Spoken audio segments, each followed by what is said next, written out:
ألم تعلم أن الله له ملك السماوات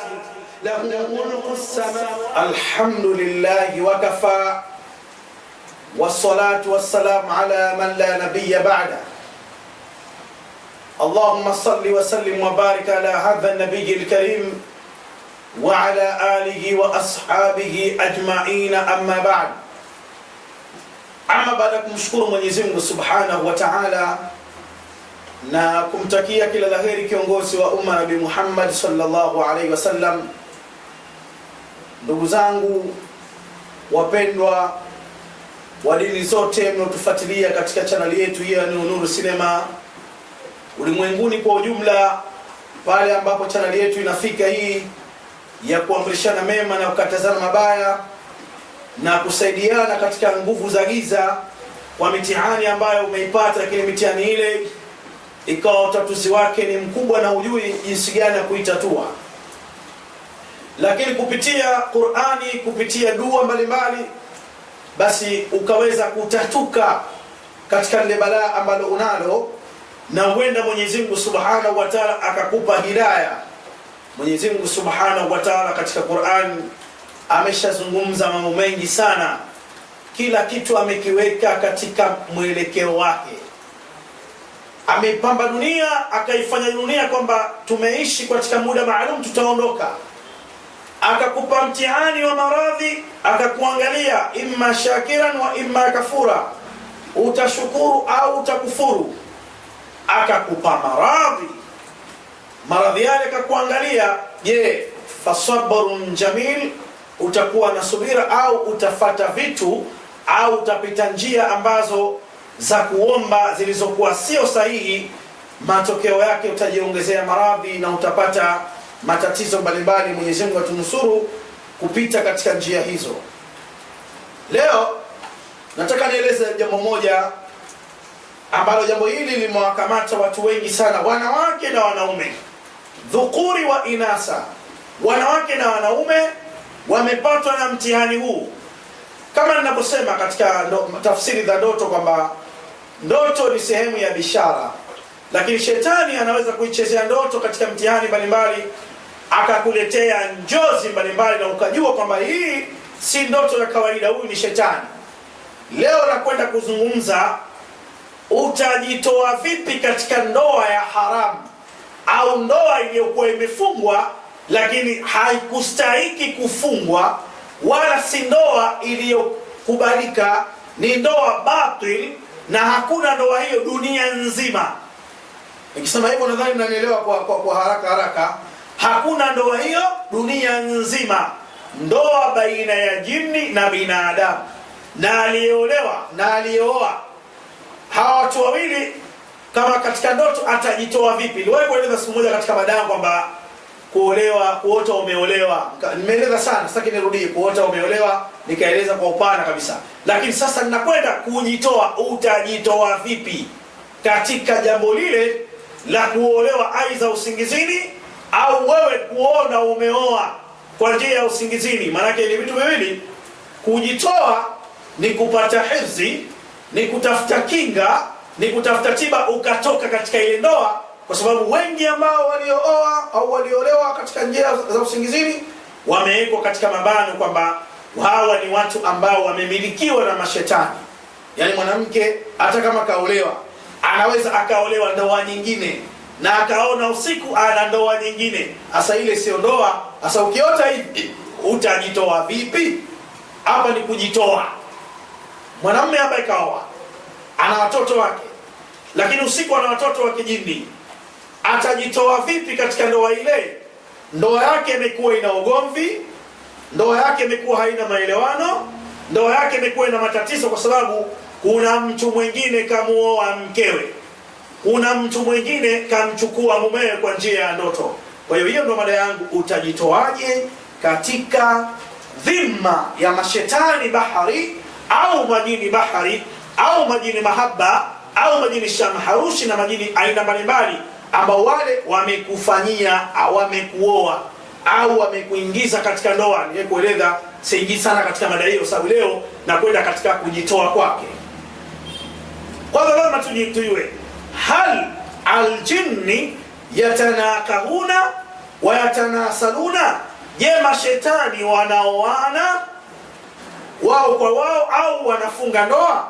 Hebu tuelewe hapa kwanza, tuje katika wanachuoni wanasemaje kwamba majini kuoa, labda wanaoa vipi? Wanaoa binadamu? Jini anaoa kweli binadamu au wanaoana wenyewe kwa wenyewe? Na je, jini kuoa ni haki, ni sawa ama si sawa? Jibu linakuja Mwenyezi Mungu Subhanahu wa Ta'ala katika Qur'an aliposema, wa idh kulna lilmalaikati isjudu li adam fasajadu illa iblis kana min aljinni fafasaqa an amri rabbih. Pale Mwenyezi Mungu alipoambia malaika msujudieni Nabii Adam, malaika wakampa sijda ya ile sijda sio kama ya kumsujudia labda sijda ya kumsujudia Mungu, hapa sijda kama ya salamu, kama heshima kwake. Yule Adam ameumbwa pale kiumbe kipya, kipewe heshima, kikaribishwe kwa taadhim kubwa. Lakini Ibilisi akakataa. Baada kuona sasa huyu anapewa heshima kama hii, ikamjengea nafsi ya hasadi, kwa hiyo akakataa. Basi Mwenyezi Mungu akasema, afattakhidhunahu, huyo Ibilisi yeye mnamchagua nyinyi watu wabaya. Hapa wakizungumza watu wabaya ambao wanamfuata Ibilisi, wachawi, washirikina, wafuga majini, wa dhurriyatahu, na kizazi chake. Angalia Mwenyezi Mungu aliposema wa dhurriyatahu, na kizazi chake. Kwa hiyo kizazi ili kipatikane sharti Ibilisi afanye tendo la ndoa wao wenyewe kwa wenyewe, ili kipatikane kizazi. Auliya min duni wa hum lakum adu. Kwa hiyo Ibilisi ana kizazi chake. Jiulize, kizazi cha Ibilisi kitapatikana katika njia gani? Kitazuka tu kwa kujitengeneza? Si lazima itakuwa labda wanafanya nikaha wao kwa wao, au wapo wao kwa wao ambao wanaishi. Lazima watakuwa wanaoana wao kwa wao. Lazima atakuwa kuna kitu kinafanyika hapa, kuna kificho wao kwa wao, ili kinapatikana kizazi. Kwa aya hii ya Mwenyezi Mungu Subhanahu wa Ta'ala.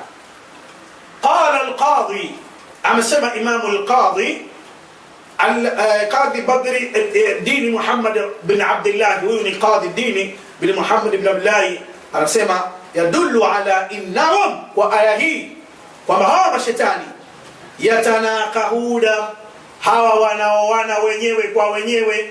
Nisikilize vizuri, kwa aya hii ina maana mashetani wanaruhusiwa wanaoana wenyewe kwa wenyewe.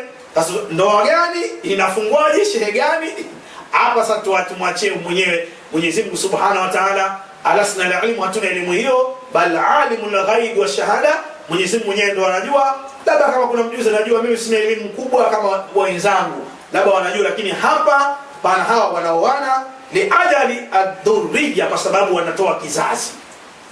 Kwa hiyo wewe ukiona unaolewa na jini, basi kaja kukuoa kwa sababu ya ukorofi wake, kwa sababu ya uadui, ili akuharibie maisha yako, akutoe katika toa, akutoe katika ndoa, akuharibie kizazi, akuharibie mume. Kwa hiyo anakuoa, anakuzalisha watoto wa kijini. Kwa hiyo hii ni sheria katika masuala ya kuoa binadamu. Wastadalla ba'd al-ulamai, na wakasema baadhi ya maulama, ala jawazi tanaqa'il jinni biqawlihi ta'ala, kwamba katika hili kuoana majini kwa kauli yake Mwenyezi Mungu, lam yatmisu insu qablahum wala jan, hiyo pepo ya Mwenyezi Mungu hawajaigusa kabla yao majini wala binadamu. Na maana pepo ya Mwenyezi Mungu hapa anasema kwamba haijagusa isipokuwa majini na binadamu ndio ambao wanaweza wakaigusa pepo ya Allah, au wakaipata wale wema, na wale ambao waliofanya maasi hawezi kuipata. Wa inda al-Bahaki, Imam Bahaki anasema min hadisi Ibn Mas'ud, katika hadisi ya Ibn Mas'ud, anna Rasulullah sallallahu alaihi wasallam qala, kwamba mtume alisema, Mtume Muhammad sallallahu alaihi wasallam alisema kwamba inna nafaran min al-jinni 15, hakika ukoo wa jini, koo 15, bani ikhwatun wa bani ammin, zilikuja kwangu koo 15 ambazo bani ikhwatun yani akisema hapa upande wa mama mdogo na bin ammi. Inaangalia bin ammi na maana ami, ukoo wa ami fulani na ukoo wa anti fulani. Ina maana zile ni koo ambazo zilizaliwa, kwa hiyo wao wenyewe wanazaliana wenyewe. Subhanallah. Leo nimekuja vingine, mtaniona nimebadilika katika kutoa elimu kidogo kubwa ambayo nimeipata kupitia kwa mashehe wangu. Mtashangaa kwamba elimu hii ipo, ndio ipo, lakini huwa inapobidi sasa tutumie nguvu ili watu tuwaeleze kinguvu waweze kujinasua katika mitihani hii ambayo wanayo katika kuolewa na mashetani. Yatuna lailata iqra alaykumul Qur'an, walinijia mimi mashetani hawa, bali ammi ma anti, kutoka ukoo wa anti na ukoo wa ammi wa ammi, ni wasomee Qur'an. Walikuja kwa mtume koo 15 majini wema hao. Mwenyezi Mungu anawasifu katika Qur'ani, anasema qul uhiya ilayya annahu sama nafaru min al-jinni faqalu inna sami'na qur'anan ajaba. Waliposikia Qur'ani majini baadhi hao wema wakasema tumeisikia Qur'ani, tumeiamini, wala nushrika bi rabbina ahada, wala hatutamshirikisha Mwenyezi Mungu na kitu. Majini kama hawa waliomjia mtume wakataka wasikie Qur'ani, na Mwenyezi Mungu anasema kwamba wa israfna ilayka nafaru min al-jinni, nilipokuja kundi la majini kutoka kwako, ndio hapa yastami'una al-Qur'an, wakaisikia Qur'ani, falamma hadaru, waliwasikia qalu, wakasema ansitu, sikilizeni hiyo. Mtume anasoma Qur'ani, wanasema sikilizeni hiyo. Qalu, walivururi katika kaumu yake wakasema vipi? Ya qaumana, enyi majini wenzetu, inna sami'na kitaban unzila min ba'di Musa musaddiqan lima bayna yadayya ila al-haqqi. Tumesikia kitu leo hatujawahi kukisikia duniani. Tumesikia maneno mazuri anatamka Muhammad ibn Abdullah ibn Abdul Muttalib, ni Qur'ani, tumeiamini. Kwa majini kama hawa ndio walikuwa wakimjia mtume, lakini bin ammi. Kwa hiyo hapa inaonyesha kwamba hawa mashetani wanaoana wenyewe kwa wenyewe na wanazaana katika hali mbalimbali. Faqala hum ajnasun, inasema hawa mashetani ni vile vile ni aina fulani. Fama al-khalisu jini fahuwa rihu la yakuluna, kuna mashetani ambao ni upepo, hao hawali la yakuluna, hawali wala yashrabuna, hawali sababu ni upepo, wala yamutuna, na hawafi, wala yatawalladuna, wala hao katika vizazi vyao kuzaliwa kwao wanazaliwa katika mitindo tofauti. Hawa Mwenyezi Mungu mwenyewe anajua, alimul ghaibi, wa minhum ajnas yakuluna wa yashrabuna. Kuna mashetani wanakula wanakunywa, kuna mashetani wanakula wanakunywa, wayamutuna na wanakufa, wayatanakahuna na wanaoana wenyewe kwa wenyewe.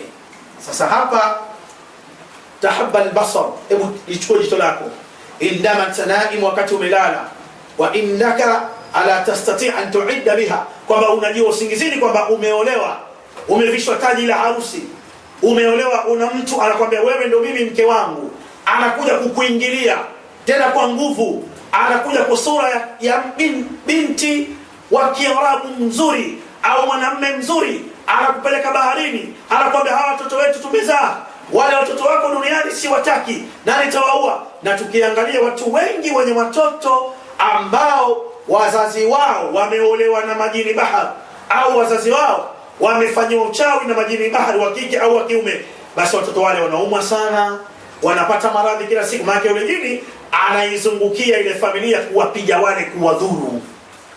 Yule mtoto kila siku anaumwa, kumbe yule shetani anamdhuru. Hata mume anakuwa halifaidi tendo la ndoa, kwa sababu yule jini wa kike anapofanya jimai pale katika kile kitanda, hukaa akatizama akachukia.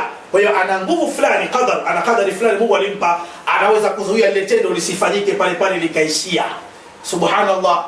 Au mwanamume hatoi zile shahawa, au akifika mwanamume katika ile sehemu ya jimai, moto unazima kwa sababu ya yule jini. Kwa hiyo utajinasua vipi katika hali ile? Ndio nitaka nikupe tiba ili mbali kumuomba Allah subhanahu wa ta'ala ujiondoshe katika mtihani ule ambao umekupata katika aina mbalimbali ya maradhi ya mtihani ambao unao. Amesema Mtume wa Mwenyezi Mungu, rehma na amani zimchukie juu yake, idha kana janhul layl, ikiingia usiku, au amsanakum fafaqara sabatikum fa inna shaytana shu hina idhin, kwamba ikiingia usiku ile, Mtume anasema fungeni milango yenu na maeneo yenu, sababu wakati ule Ibilisi ndio yeye hupata nguvu ya kuweza kufungua nguvu zake, kuweza kuwatoa watu wake. Na ndio maana majini bahari wengi sana baada ya swala la Isha tu pale wanaanza kazi yao kutoka baharini, wanakuingia katika ndoa. Kuna dalili utaanza kuziona, utaona unafanya tendo la ndoa, utaona huna ladha tendo la ndoa, mwanamke mimba hashiki, na kuna hatari ya kutokushika mimba ukiolewa na jini. Kuna hatari mimba zinakufa, kuna hatari ladha, kuna hatari kupata tumboni maradhi mbalimbali. Kwa hiyo maradhi yale sasa yanasababisha na ule jini ambalo limekuja katika ule mtihani. Basi tunaweza kujikinga katika kinga gani? Tunaweza kujitoa katika jambo gani? Hili ambayo lipo. Kwa hiyo leo sikilize vizuri jinsi gani ya kujitoa katika mtihani ule ambao Mwenyezi Mungu Subhanahu wa Ta'ala atakupa ikiwa wewe umeolewa na dini au umeoa. Maana kuna wanaume vile vile huwa anaoa usingizini, anajiona mtu amechukuliwa baharini, ameozeshwa.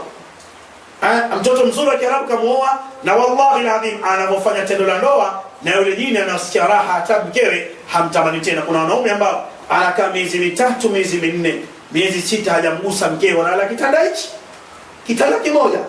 Mwanamke hatamani mumewe, akitaka mumewe kuingia kufanya tendo la jimai hamtamani kabisa, lakini usiku anafanya tendo la jimai na mwanamume ambaye anakuwa anamuingilia katika haja zake, anamkidhia haja zake. Basi wallahi alazim lazima tujitoe katika hili, kumwomba Mwenyezi Mungu Subhanahu wa Ta'ala katika jambo hili. Jambo la kwanza la kuweza kujitoa, lazima tumuelekee Allah Subhanahu wa Ta'ala katika dua. Jambo la kwanza ni kufanya dua maalum, na dua hili nitakuja kuionyesha. Dua hii ambayo leo tutakwenda nayo kumuomba Allah Subhanahu wa Ta'ala, sababu yale ni matatizo makubwa ambayo matatizo yale katika hali ya kawaida basi ni tuseme kama ni mtihani kwako kuweza kuyaondosha, isipokuwa utumie nguvu kubwa. Kwa sababu kwa nini tunatumia nguvu kubwa? Kwa sababu ya mtihani ule ambao umekuja. Ndiyo tunatumia nguvu kubwa kwa sababu yule katika jini bahari ni mashetani ambao wana nguvu kubwa, na wana nguvu ambazo nguvu zile kama tutaregeza mwendo, tunaita kuregeza mwendo, basi ni sababu ya sisi kuweza kutopata ile ilaji au kutopata ile basar ya kuweza kujitoa katika ule mtihani ambao unao. Na jambo la kwanza basi kuna dua ambayo unaweza kuisoma kumuomba Allah Subhanahu wa Ta'ala, na dua ile Mwenyezi Mungu huenda akakuondoshea lile balaa ambalo unalo. Lakini vile vile katika dua hii ambayo nitakuonesha leo, ipendelee sana kuisoma wakati umelala, na hii ni dua maarufu sana. Dua maarufu sana kusoma wakati wewe umelala, ukamuomba Mwenyezi Mungu Subhanahu wa Ta'ala, ya Rabbi, Mwenyezi Mungu, mimi nina mtihani huu, usiku nimeolewa, usiku ninazaa, usiku naota nipo katika sehemu mbalimbali, usiku naota mimi naingiliwa, sina hamu ya tendo la ndoa, nataka kujinasua na huu mtihani, ya Rabbi, nitajiondoshaje na mtihani huu ambao mtihani huu umenifanya mimi sina wala sisikii ladha ya tendo la ndoa, sisikii chochote, sifanyi chochote. Basi jambo la kwanza hili na kupa njia ambazo leo utaweza kuzifanya ili mradi Mwenyezi Mungu Subhanahu wa Ta'ala akuondoshe. Jambo la kwanza, yudhaafu alayhi qalila min alma'i almaqrun alayhi, yatafute maji ya kawaida au maji ambayo unayo ya kawaida, wa qalil min az-za'faran, nachukua na zafarani kidogo, min al-miski wal abyad as-sa'il, au upate miski kidogo nyeupe. Zafarani, maji na miski nyeupe, vitu vitatu nimekutajia: zafarani, maji na miski nyeupe. Vitu hivi vitatu malaiku kabirata min as-sadri, lakini vile vile unaweza ukapata sadri kidogo, mkunazi, majani ya mkunazi. Kwa hiyo vitu vinne hivi ukaviweka pale katika maeneo yale maalum. Kwa hiyo vipate vitu hivi, mkunazi, sidri hiyo mkunazi, alafu zafarani na kubu min alma, yani gilasi ya maji kidogo, alafu ichukue kabla naumi, kabla ya kulala. Alafu kafat anjaa jismi bidhaiti dhaitun, lakini vile vile utaweka pembeni kidogo tunda la mzaituni. Kwa hiyo ile mixi na maji, chukua ile gilasi yako, tia mixi kidogo, tia dhafarani. Lakini dhafarani unaweza kuiandika, kuna aya ambazo unaweza kuziandika. Kwa mfano unaweza kuandika aya hii. Aya gani? Unaweza kuandika katika aya katika ile dhafarani ukaandika, wa auhaina ila Musa an alqi asaka fa idha hiya talfaqu ma yafikun fa waqa al-aqabata lima kanu ya'malun faghlibu hunalika wa anqalabu saghirin wa ulqiya as-sarata sajidin. Ukaandika aya hii katika ile miski, katika ile maji, glasi ya maji kwa dhafarani, ukaiandika mle. Lakini vile vile utasoma aya gani katika yale maji wakati unataka kulala, katika sababu mara nyingi watu ambao wanataka kufanyiwa vituko hivi na jini huyu huwalia katika ndoto mchana hata usiku, lakini sana usiku, ili kujitoa basi kuna taqra'u ayati ruqya min alquran, kuna aya zile za ruqya katika Qur'ani unaweza kuzisomea yale maji. Hizi kila siku huwa ninazisoma, sina haja kuzirudia rudia.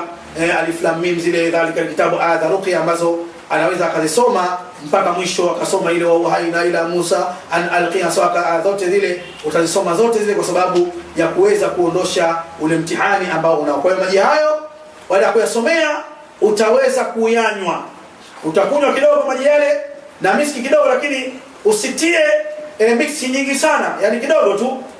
Alafu vile vile mastadhin udi yaudu laha tadaa ila alqalbati walmusahira, lakini mara nyingi vile vile wakati unataka kulala, pendelea sana uweza kunyanyua mikono yako, kwa mfano mikono hii miwili, ukamuomba ukaelekea kibla, ukamuomba Mwenyezi Mungu Subhanahu wa Ta'ala, ukasema ya ilahi ya swamadi min indika muradi alayka mu'tamali ya nasira muadi, ya ilahi alayka mu'tamali ya nasira muadi, Allahumma inni as'aluka bi asma'ika al-a'zam alladhi idha du'iyat bihi ajabat wa idha su'ilat bihi a'tayta, na'udhu biwajhi Allahi al-karim wa bi kalimati Allahi tammati allati la yujawidhuhunna barrun wala fajir min sharri ma yanzilu min as-sama'i wa min sharri ma yakhruju fiha wa min sharri ma dhara'a fil ardi wa min sharri ma yakhruju minha wa min fitani al-layli wan-nahar wa min tawariqi al-layli wan-nahar illa tarikan yatruq bi khairin. Kwa hiyo katika hilo atafanya hivyo ili kumuomba Mwenyezi Mungu amtoe katika huo mtihani. Lakini vile vile atasoma qul ya ayyuhal kafirun la a'budu ma ta'budun. Inafahamika sura hii ataisoma mara 3 kabla ya kulala.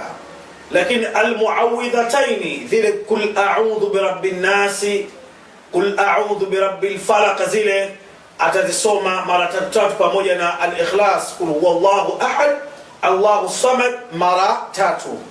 Na atakaposoma hizo aya basi anaweza kujipulizia, alafu akalala, akachukua yale maji ambayo akachukua sadri, akachukua na miski na zafarani yaliyoandikwa ile aya qala Musa majitukum bihi sihr inna Allah sabtiru, akaweza kunywa ili mradi kuondokana na vita ambavyo atakuja yule jini katika ndoto akampeleka kule ambapo alipofunga naye ndoa, yale maeneo ambayo anampeleka, basi atakuwa akija pale hataweza kumuona yule mtu, kwa sababu atakuwa hana nguvu ya kuweza kumchukua katika hali mbalimbali. Lakini vile vile haitoshi, kuna aya anaweza kuisoma pale, au anaweza kuzisoma kama labda anaweza kuzisoma kwa mfano katika suratul Anfal aya 83 nadhani, wa idhayyana lakum ash-shaytan a'malakum wa qala la ghaliba lakum al-yawma min an-nas wa inni jarun lakum falamma tara'at الفتاتات خان على عقيبته وقال إني بريء منكم إني أرى ما لا ترون إني أخاف الله والله شديد العقاب. hii katika suratul Anfal anaweza kaisoma aya hii walau mara 3 mara 6 kabla ya kulala. Lakini vile vile anaweza kaisoma sura nyingine ambayo sura hii katika namna ambayo labda kasha anataka kupanda sasa kitandani, basi kwa uwezo wa Allah kwa kumjalia akasoma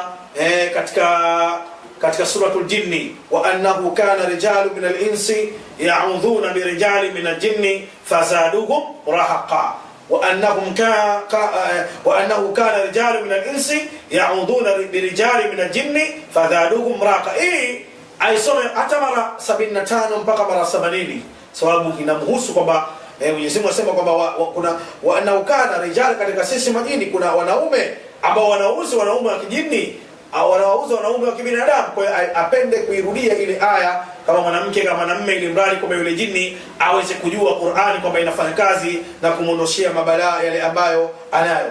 Lakini vile vile kuna dua anaweza akaisoma, labda kama atakuwa hajielewi basi akanitafuta, kuna dua ambayo anaweza akaisoma, au kama mtu labda yuko mbali, sasa lakini si tuko mbali huku, tupo tunaishi katika nchi za watu na haya mambo yanatupata, tushaolewa na majini, tushazaa, tufanyeje? Basi unaweza kunipigia simu au kanitumia ujumbe wa WhatsApp, alafu tukaelimishana, tukafanyiana dua. Hata dua unaweza ukafanyiwa maeneo yote, ukasoma hii hapa, ya musabbibi kulli lisan, dua maalum, ya adhima ash-sha'ni أسألك أن تقدرني من عذاب النار ومن نزعات الشياطين وأم إبليس، واجعلنا اللهم من أصحاب اليمين ولا تجعلنا ممن أصاب الشمال. اللهم أسألك يا من هو الأول قبل كل شيء والآخر بعد كل شيء، نسألك يا رب، نسألك يا رب، نسألك يا رب كل شيء بقدرتك علي كل شيء، اغفر لنا كل شيء حتى لا نسألك عن شيء يا من بيده ملكوت كل شيء، يا من لا يضره شيء، يا من لا يضره شيء، يا من بيده ملكوت كل شيء، يا من لا يضر كل شيء ولا يغلب كل شيء ولا يستعين بكل شيء بكل، يا من هو آخذ بنصيبتها. إن ربي على صراط مستقيم. اصرف عنا ضر كل شيء وسهل لنا كل شيء وبارك لنا بكل شيء وستر لنا كل شيء وهب لنا كل شيء وعظمنا خير كل شيء واكفنا شر كل شيء. Hili dua ndefu ambayo unaisoma kumuondoshea yule jini au ile ndoa kuipangua, unaipangua ile ndoa yake. Allahumma ya wali ni'mati wa mujarribul ataya من كل فصل أو ساعة رزقا جواء منك بكرامة حولك، يا من فك البحار، يا من فك البحار لموسى، وأنزل على أنفسنا من رحمة وبعد العيش والمعسوس والأذكار الآمين أو ساعة رزق المقدار ولا عوف عليه ولا هم يحزنون ولا هم يحزنون ولا هم يحزنون اللهم يحزنون. اللهم إنا لي ذنوب ظلمت نفسي وأنت سيدي وإلهي أعظم وأجل. اللهم عذنا بعيناك على رضا حتى ترضى بجواء قوتك الجبار. dua ndefu ambayo dua hii asa ukitaka kusalitisha ile ndoa unaisoma hii dua siku ya Jumatatu, Jumanne au siku ya Alhamisi saa 4 asubuhi inasoma dua hii, na unaweka kama mtu yuko mbali basi ile mix anawekewa na maji anawekewa, halafu yale maji yanamwagwa. Kwa mfano maeneo ya pale pale unamwaga yale maji kuomba Mwenyezi Mungu Subhanahu wa Ta'ala katika dua ile kwa jina lake maalum, ili kuondosha au kuipangua ile ndoa ya yule shetani na yule binadamu na kumnusuru kupitia uwezo wa Allah Subhanahu wa Ta'ala. Lakini vile vile kuna jambo la tatu kujiondoa kwake, kuna ayatil makar. Kuna aya Mwenyezi Mungu katika Minnatur Rahman, aya zile za makar. Kuna aya maalum ambazo za kumkirihisha yule jini ili mradi kwamba aweze kuondoka katika ule mwili. Kuna aya za adhabu na kuna aya zile za makar, wa makaru zile wa makar Allah wallahu khairul makirin, zile aya za makar ambazo aya zile utaweza kuzisoma ambazo zimewekwa katika mfumo maalum, kwa utazisomea zile aweza kuweza kumuondosha akapata maudhi yule shetani akaweza kuiacha ile ndoa. Lakini kuna aya zile za adhabu, unamlingania kwamba kuna adhabu ya moto, kuna adhabu kuna pepo ambayo utafanya mema ili mradi yule binadamu aweze kumwacha katika ile hali na kuivunja ile ndoa. Ndoa ya jini na binadamu inavunjwa. Inavunjwaje? Taratibu ya kuivunja ile ndoa ni kuomba Mwenyezi Mungu, kufanya kitu cha kumuomba Allah Subhanahu wa Ta'ala, ili mradi kwamba ile kazi ifanyike biidhnillahi tabaraka wa Ta'ala, na mitihani ikaondoka na yule jini akaweza kukaa katika ile hali ambayo jini yule anaweza kukaa, sababu hakutakiwa aivamie ndoa ile, hakutakiwa aharibu familia ile, hakutakiwa awafanyie watu ubaya. Maana ni kuwafanya ubaya ili wasiwe wana furaha, na hakuna furaha katika ndoa kama anavyosema watu mashehe, wa inna ma bidhawaji ifdhu min al-ahwa kam min ni'matin tatahu kullu nufusi. Ndoa kuna vitu vinapatikana vizuri sana, lakini vitu vile vizuri vinaweza kutolewa na shetani huyu. Sababu sidhani kama wewe utazaa alafu baada ya kuzaa itakuwa kama una raha ya kuweza kupata mtoto. Kwa hiyo kuna aya zile ambazo zinaweza kusoma. Kwa mfano nitawapa mfano tu katika aya hizi nitampa mfano al-hafidh, la kumhifadhi yule mtu. Ina maana kumhifadhi na ule jini na kuhifadhi maisha yake na kuhifadhi ile ndoa katika Minnatur Rahman fi ba'd asrar min al-Quran. Allah la ilaha illa huwa, inafahamika ayatul kursi, lakini huwa al-qadir fawqa kulli ibadi fawqa ibadihi wa yursil alaykum hafadhatan hatta idha jaa ahadakum al-maut tawaffahum rusuluna wa hum la yufarritun, katika suratul An'am. Hiyo ni aya katika aya za hifadhi ya Mwenyezi Mungu. Lakini aya nyingine katika suratul An'am hiyo hiyo, na maana akasema asomewe huyu suratul An'am, qad ja'akum basairu min rabbikum faman absara falinafsihi waman amiya fa'alayha wama ana alaykum bi'afid, katika suratu hiyo hiyo al-An'am. fa in tawallaw faqad abla'tukum ma ursiltu bihi ilaykum wa yastaghfir fi an-nar qauman ghayrukum wa la tadharu shay'an inna rabbi ala kulli shay'in hafiz. Suratul Hud katika 55. Qala hal unabbiukum alayhi, ni aya ambazo kwa kawaida hata jini akiwa mkubwa akisomea, kwa sababu majini wanaijua Qur'ani, wengine wanasikia Qur'ani lakini vile vile kwamba wanaijua kwamba Qur'ani nini inasema, lakini inakosa kwamba yule labda msomaji labda hakujua kupangilia yale mambo haya yanatakiwa yapangiliwe vizuri. Na ndio maana mtu anapotuletea kisomo chake, anapokuja ofisini kwangu, wewe kama labda unahitaji dua hizi, basi njoo ofisini kwetu pale Vikindu na Tandika Maguruwe, tukufanyie dua hizi aliyakuwa wewe umekaa katika ule mswala. Lakini kwa wewe ambaye uko mbali, basi kuna mitego, maana hizo dua zina mitego yake, zina mipito yake. Mipito gani? Basi mipito hii biidhnillah tabaraka taala takwambia, na jini anaweza kuiacha ndoa ile. Jini akaacha ndoa ile, akakuacha wewe katika ndoa yako ya kawaida, ndoa ya halali. Mwenyezi Mungu anasema katika Qur'ani, ametuumbieni wanawake kwamba